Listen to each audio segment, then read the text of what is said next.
Hi అండి, నమస్తే. నేను మీ భార్గవి. వెల్కమ్ బ్యాక్ టు అమ్మ చేతి వంట.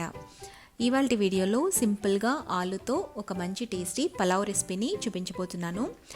ఇంట్లో కూరగాయలు ఏమీ లేనప్పుడు ఇలా సింపుల్గా బంగాళదుంపతో పులావ్ చేసుకుని ట్రై చేసి చూడండి. చాలా టేస్టీగా ఉంటుంది.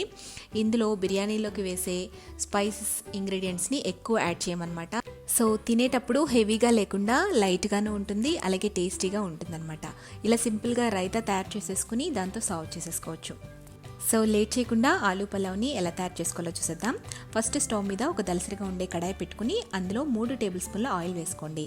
ఆయిల్ హీట్ అయిన తర్వాత 1 ఇంచు దాల్చిన చెక్క, 4 లవంగ మొగ్గలు, 2 యాలకులు, 1 బిర్యానీ ఆకు, అంతే. ఈ స్పైసెస్ వేస్తే సరిపోతాయి. ఇవి వేసిన తర్వాత ఒక 1/2 టీ స్పూన్ దాకా జీలకర్ర వేసుకోండి. షాజీరా వేస్తే కడుపు మంటగా ఉంటుందండి. సో జీలకర్ర ఒక 1/2 టీ స్పూన్ దాకా వేసి కొంచెం జీడిపప్పు, ఇది ఆప్షనల్ మాత్రమే.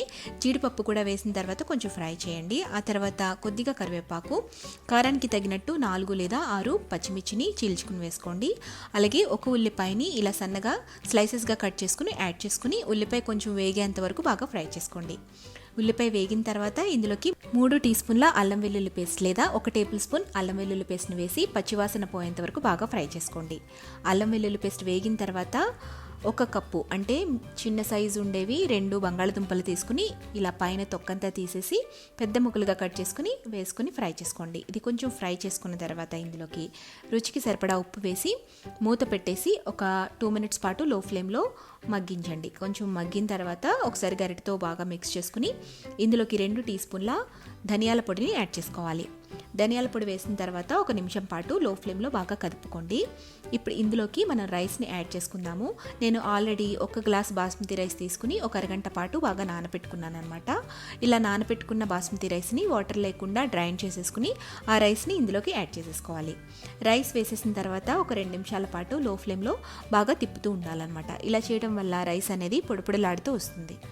సో ఇట్లా బాగా కలుపుకున్న తర్వాత ఇందులోకి ఎసరు పోసుకుందాము. నేను 1 గ్లాస్ బాస్మతి రైస్ తీసుకున్నాను కదా, సో దానికి తగ్గట్టుగా 1.25 గ్లాస్ వాటర్ని యాడ్ చేస్తున్నాను.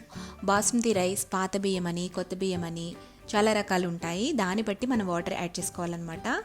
సో పాత బియ్యానికి కొంచెం ఎసరు ఎక్కువ పడుతుంది కాబట్టి నేను 1.25 గ్లాస్ తీసుకున్నాను. కొత్త బియ్యం అయితే 1.5 గ్లాస్ అయితే సరిపోతుంది. ఎసరు పోసుకున్న తర్వాత మొత్తం అంతా కూడా బాగా కలిపేసుకుని రుచి చూసుకుని సాల్ట్ సరిపోకపోతే కొంచెం సాల్ట్ యాడ్ చేసుకోండి. ఇప్పుడు మంటని మీడియం ఫ్లేమ్లో పెట్టి మూత పెట్టి ఇలా పొంగు వచ్చేంత వరకు మరిగించుకోండి. ఆ తర్వాత ఇందులోకి సన్నగా కట్ చేసి పెట్టుకున్న పుదీనా, కొత్తిమీర వేసి మరొకసారి తిరగతిప్పుకొని మూత పెట్టి మంటని లో ఫ్లేమ్లోకి టర్న్ చేసుకుని కనీసం 10 నుండి 15 నిమిషాల పాటు లో ఫ్లేమ్లోనే కుక్ చేసుకోవాలి. ప్రెషర్ అనేది బయటికి పోకుండా చూసుకోండి. ఒక 15 నిమిషాల తర్వాత ఒకసారి మూత తీసి మీరు చెక్ చేసుకోవచ్చు. గరిటె అనేది మధ్యలో పెట్టినట్లయితే దానికి తడి అనేది అంటుకోకుండా వస్తే రైస్ కుక్ అయిపోయినట్లు అనమాట. మీరు రైస్ని పట్టుకొని చూసినట్లయితే చక్కగా ఉడికిపోయి ఉంటుంది.